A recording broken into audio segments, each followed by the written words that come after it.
Eu vou explicar sobre um filme de ficção científica e suspense, chamado Presságio, onde uma misteriosa carta é enterrada em uma cápsula do tempo por 50 anos. E essa carta possui a data exata de cada catástrofe ocorrida durante todos esses anos. E o professor de astrofísica do MIT, John, encontra o documento e tenta impedir as tragédias que estão por vir. Fiquem atentos que a partir de agora terá spoilers. O ano é 1959 e Lucinda está no pátio de sua escola, mas ao contrário dos outros alunos, ela parece bem perturbada e isolada em um canto. A professora da turma, a senhorita Taylor, chama as crianças de volta para a sala de aula, mas Lucinda sequer ouve o chamado da professora. Quando a turma chega de volta à sala, a senhorita Taylor diz para a classe desenharem como eles acham que o futuro seria. E depois disso, todos os desenhos seriam guardados na cápsula para serem abertos 50 anos no futuro. Depois de algum tempo, a senhorita Taylor foi pegar os desenhos dos alunos, mas ao chegar na carteira de Lucinda, ela notou que a menina rabiscou apenas números na folha inteira. Lucinda aparentemente ouvia sussurros na sua cabeça, dizendo uma sequência de números, e por sua vez ela escrevia-os freneticamente em sua folha de papel. A professora então pega seu suposto desenho antes dela poder terminar e recolhe o resto. Mais tarde, naquele mesmo dia, o diretor da escola anuncia que a cápsula do tempo com as obras dos alunos seria inaugurada em 50 anos. Logo após, ela é enterrada em um buraco na entrada da escola. Neste momento, a senhorita Taylor olha para trás e vê Lucinda, mas na segunda vez que ela olha novamente, a menina sumiu. Eles procuram pela garota até tarde da noite, e a senhorita Taylor foi encontrar a menina em um armário, e seus dedos estavam ensanguentados com algumas unhas quebradas, porque a menina estava arranhando a porta, aparentemente sem motivo algum.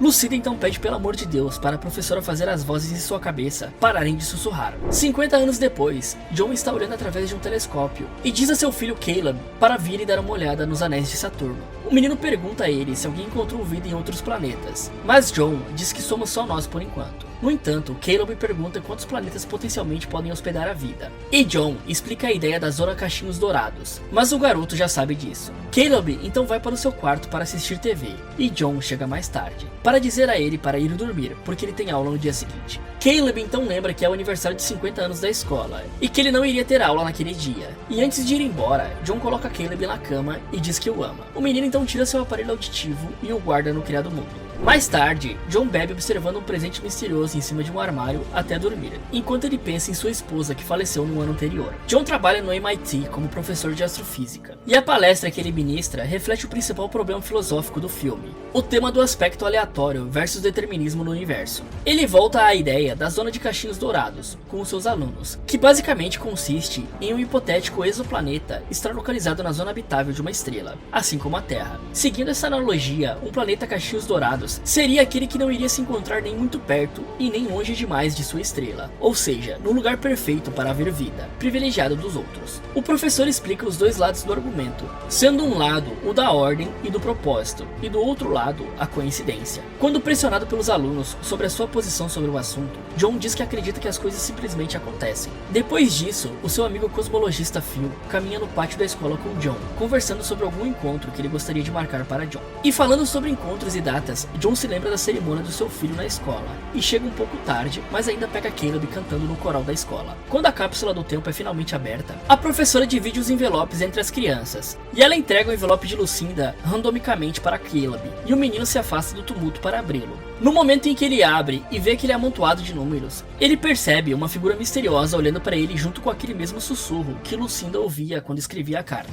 Naquele mesmo dia, John está lavando louça quando o menino pergunta se ele pode ir para uma festa do pijama na casa de um amigo, naquele final de semana. E John diz que vai pensar a respeito. Ele percebe que o menino pegou o trabalho de Lucinda e diz para devolvê-lo no dia seguinte. Depois que seu filho dorme assistindo a um vídeo de sua mãe ainda viva, John volta para a cozinha e dá uma olhada na misteriosa carta cheia de números. Então, aleatoriamente, ele escreve uma sequência de números em um quadro branco, porque parecia familiar a ele. John então olha a sequência de números e acha uma data, 11/9/2001, e o segundo número a seguir, 2996. Então, intrigado, ele pesquisa na internet a tragédia do 11 de setembro e vê que houve exatamente 2.996 vítimas. John copia os números para um quadro em branco e começa a verificar outras possíveis datas. Então ele descobre um padrão de datas e vítimas que representam catástrofes que ocorreram nos últimos 50 anos. John, assustado com o que havia descoberto na noite anterior, conta a seu amigo Phil sobre a sua teoria e a sequência de números de Lucinda. Phil questiona John sobre os números sem as marcações que estavam sobrando na carta, e a princípio John não soube explicar. Porém, na carta havia uma data para o dia seguinte, dizendo que 81 pessoas iriam morrer caso a teoria de John estivesse certa. Phil concorda que é assustador, e mesmo assim ele diz para seu amigo que existem muitos outros números sem círculos e sem marcações, que não fazem nenhum sentido na sequência. John por fim fica chateado com Phil após ele dizer que John só estava procurando significado pela morte de sua esposa. E John, por sua vez, não satisfeito, foi atrás da senhorita Taylor. Ela fala sobre Lucinda do dia em que a cápsula foi enterrada, e como ela encontrou a garota arranhando uma porta depois do seu sumiço. Então John pergunta a ela se ela poderia dizer onde encontrar Lucinda, mas ela diz que Lucinda infelizmente tinha falecido alguns anos atrás. De volta à sua casa, John está tentando descobrir os detalhes em torno do misterioso envelope, quando Caleb recebe uma visita estranha enquanto está jogando bola na frente da sua casa. A figura misteriosa aparece em um carro e dá ao menino uma pedra preta. John vê aquilo pela janela e sai correndo para tentar falar com a figura misteriosa, porém o carro vai embora. A irmã de John aparece para visitar os dois. Ela está preocupada com eles e se oferece para tomar conta de Caleb, se John quiser sair algum dia e espairecer a cabeça. John sabe que ela foi enviada para lá por seus pais, com os quais ele tem um relacionamento difícil, especialmente com seu pai que é pastor. Depois de algumas discussões, John manda a irmã dele embora, e naquela mesma noite, ele adormece bebendo e assistindo ao noticiário, esperando ouvir qualquer notícia sobre um possível acidente que tivesse as exatas 81 vítimas. John então é acordado pelo telefone tocando, com Caleb perguntando por que ele não estava na escola para buscá-lo. Então ele diz para Caleb que estará lá em 10 minutos, porém ele fica preso no trânsito a caminho da escola. Procurando por rotas alternativas para chegar na escola mais rápido e fugir do engarrafamento em seu GPS, John percebe que os números não identificados na carta misteriosa de Lucinda podem ser coordenadas, e a sua localização parece combinar com os números descritos na carta. John então sai do carro para ver o que está atrapalhando o trânsito, e realmente se depara com um acidente, mas ele descobre que não havia vítimas na estrada, e um oficial diz para ele voltar para o seu carro quando no exato momento um avião aparece caindo do céu ao lado da estrada. John então sai correndo na rodovia em direção aos destroços do avião em chamas, sem se preocupar com sua própria segurança, tentando ajudar os possíveis sobreviventes da tragédia. Ele ajuda um rapaz que estava com seu corpo em chamas quando outra parte do avião explode, então logo em seguida ele ajuda uma mulher que grita e foge em pânico. John não consegue salvar um homem em chamas, mas puxa outro dos destroços do avião, quando os paramédicos chegam e o afastam do local. Após o acidente bizarro, ele volta para casa com a sua irmã, ouvindo as notícias na TV sobre o acidente que tirou 81 vidas. Então ela pede para Caleb subir para o seu quarto, para que ela possa conversar com John, mas ele apenas vai dormir sem falar nada. Caleb fica preocupado com ele e pergunta o que está acontecendo, sabendo que algo ruim aconteceu. Mas John não sabe o que dizer ao filho, pois ele tinha acabado de vivenciar algo extremamente chocante. Mais tarde, Phil chega para ver como ele está, e eles conversam novamente sobre os malditos números na carta. John então não acha que foi por acaso que ele estava lá naquele momento, e Phil começa a acreditar que os números podem significar alguma coisa, mas ele não está totalmente convencido. Existem mais 2 números na sequência que John pensa representar futuros acidentes, como uma espécie de aviso, ou alerta dirigido a ele, e logo ele teria que fazer algo a respeito. Quando Phil vai embora, a figura misteriosa que deu uma pedrinha para Caleb aparece perto da sua casa novamente. Porém desta vez ele está no quarto de Caleb, e mostra a ele que algo absolutamente terrível vai acontecer no futuro. Um mundo completamente em chamas, e Caleb se assusta com o que vê pela janela e começa a gritar. John sai correndo em sua direção, e ao encontrar seu filho, ele se depara com ele no chão chorando, pensando que ele teve um pesadelo, mas ele vê a figura do lado de fora e corre atrás dele enfurecido, dizendo para ficar longe da casa e do seu filho. Na manhã seguinte, John encontra a casa de Lucinda e vê a sua filha e a neta saindo da casa. Ele então segue as duas até um museu de história natural, e chegando lá ele pede para Caleb fazer amizade com a neta, Abby. Os dois conversam um pouco, até que John resolve abrir o jogo e contar a Diana porque ele queria falar com ela. John então pergunta a Diana se somente tinha algum tipo de habilidade ou dom, explicando que seu filho estudou na mesma escola que Lucinda, e falou sobre a carta que Caleb havia recebido na cápsula do tempo. Ele acha que existem pessoas como a mãe de Diana que podem ver as coisas acontecendo antes que elas realmente aconteçam, a famosa mãe de Na. Diana fica brava e chama a Abby para ir embora. John conta a ela sobre o acidente do avião, a data e o local que foi previsto naquela carta com os números. John quer de alguma forma prevenir o que supostamente irá acontecer no dia seguinte, dia 19 de outubro, mas ele quer a ajuda dela. Diana não aceita e acha que John é louco e vai embora com Abby. E John, um tanto quanto insistente para não dizer chato, a segue novamente e quase implora por sua ajuda, porque ele pensa que tudo tem algo a ver com Caleb, com medo de que algo aconteça com seu filho. Por fim, Diana diz que não pode ajudar. Naquela mesma noite, John está lendo as instruções da arma que ele comprou, e houve reportagens sobre um possível plano terrorista para bombardear uma das principais cidades dos Estados Unidos. Enquanto isso, um grupo de figuras misteriosas está na floresta olhando para a casa. John então encontra a localização a partir dos números da carta e vai até o telefone público informar o FBI onde o suposto ataque terrorista irá acontecer no dia seguinte. Já na manhã seguinte, John deixa Caleb na casa da sua irmã e se despede do filho. Sua irmã o abraça, ciente de que ele não está contando tudo a ela, e John diz a ela para não deixar Caleb assistir o noticiário. Em seguida, ele vai a Nova York para ver se o FBI fez algo sobre o que ele disse a eles. John vê um policial e pergunta sobre isso, mas de repente, os policiais o perseguem, pensando que ele é um dos criminosos em potencial. Então ele foge para o metrô e avista um homem que parece suspeito. Só que quando John cerca o suspeito, o homem se vira já se rendendo, e DVDs roubados caem do seu casaco, e ele diz que não vai fazer de novo e devolve todos. Ou seja, ele não era um terrorista e apenas um ladrão meia boca. De repente, outro trem na mesma direção da linha do metrô sai dos trilhos e vai em direção ao trem de John. Ele vê aquilo pela janela e grita para as pessoas recuarem para os vagões de trás. O trem desgovernado causa estragos em todo o metrô, quebrando pilastras e derrubando tudo.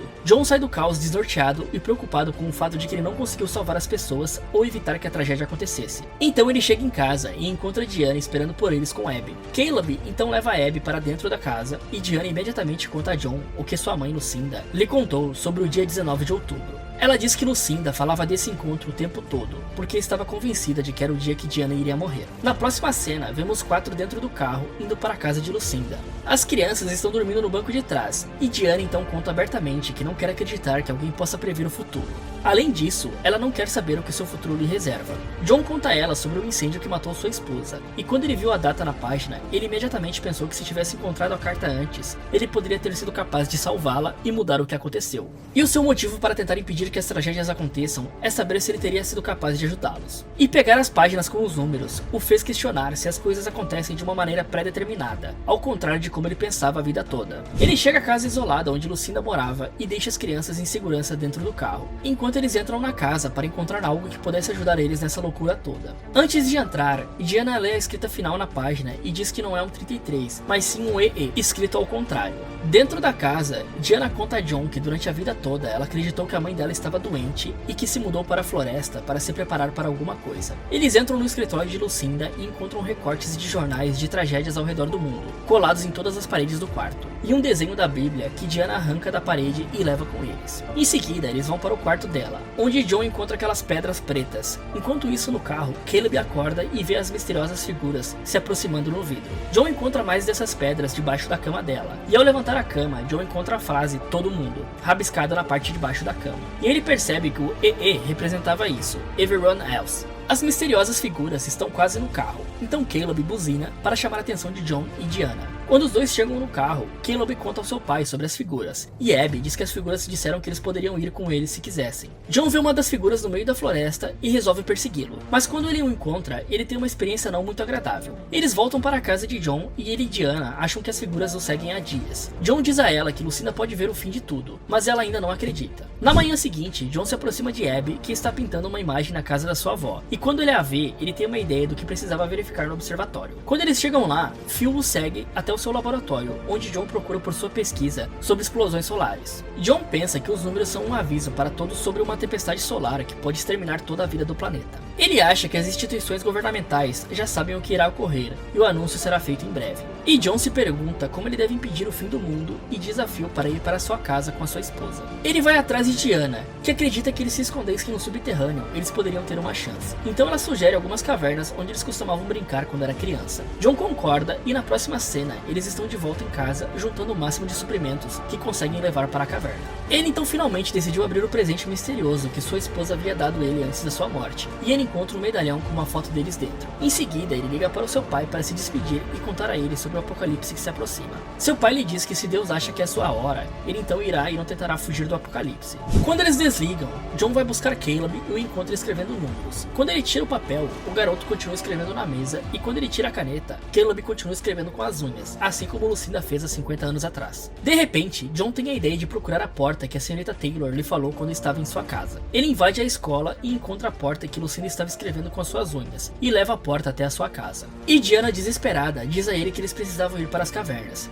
John se recusa a ir até que ele tire a tinta da porta. Ele acha que os números que Lucinda arranhou podiam estar na porta e dizer um local que eles poderiam ir para se salvar. Enquanto isso, Diana pega as crianças e vai embora com elas, dizendo para Caleb que seu pai já estava indo logo atrás deles. John finalmente encontra o local e quando ele sai para dar a notícia, ele percebe que eles já haviam ido embora. Então ele pega o seu carro e vai imediatamente atrás deles. Já no carro, Abby diz a sua mãe que as figuras sabem aonde ir, porque ela ouviu um sussurro em sua cabeça. Diana então enlouquece e ela para em um posto de gasolina enquanto ouve a transmissão do noticiário na conveniência. Caleb liga para John de um orelhão, e Diana o encontra ao telefone e diz a John para onde eles estão indo, desculpando-se por levar Caleb junto com ela. Ele diz a ela que os números são a localização da casa de sua mãe e que eles precisavam ir para lá o quanto antes. Mas Diana discorda, e de repente, Diana vê uma pedra preta em cima do telefone que ela estava usando. E quando ela se vira, ela vê as figuras fugindo com o carro dela, levando as crianças. Ela rouba um carro no posto e vai imediatamente atrás deles. Infelizmente, durante a sua perseguição, Diana é atropelada por um caminhão. John finalmente a encontra em uma ambulância na estrada, e ela morre quando o relógio bate exatamente meia-noite. Ele se despede de Diana e vai para a casa da mãe dela, na esperança de conseguir encontrar as crianças lá. John vê as marcas de pneu e segue pela floresta até o carro abandonado de Diana. E então ele sai do carro e encontra Caleb. John diz que eles têm que ir, mas o seu filho diz que eles vão precisar ir com as figuras. Abby também aparece, dizendo a John que eles não vão machucá-los. As crianças contam a ele que as figuras os protegem o tempo todo, e que a mensagem que eles enviaram foi uma espécie de preparação. Caleb e Abby fazem parte dos escolhidos para serem salvos pelos alienígenas. De repente, uma enorme espaçonave alienígena aparece no céu, chocando John. E Caleb acha que os três podem entrar na nave, mas o alienígena deixa claro que são apenas as crianças. John percebe que se deseja que seu filho fique a salvo, ele deve deixar Caleb ir com os alienígenas. Então ele se despede do filho e lhe entrega o medalhão que um dia foi de sua mãe. Eles se abraçam, então o menino vai com os alienígenas, que se transformam em suas formas originais e levam as crianças até a nave. A espaçonave deixa o planeta enquanto John olha com admiração e tristeza ao mesmo tempo. Mais de uma nave pode ser vista deixando a Terra e levando os escolhidos para algum canto desconhecido do universo. No dia seguinte, John volta para a casa de seus pais para esperar o apocalipse em família, já que ele não pôde partir com os alienígenas. Então a super tempestade solar rasga o planeta, destruindo quaisquer vestígios de vida que já existiu ali. Na imagem final do filme, as crianças podem ser vistas em outro mundo, correndo em direção a uma árvore linda. E se você tivesse encontrado uma carta com a data de todos os desastres que iriam acontecer no futuro, o que você faria? Me contem nos comentários.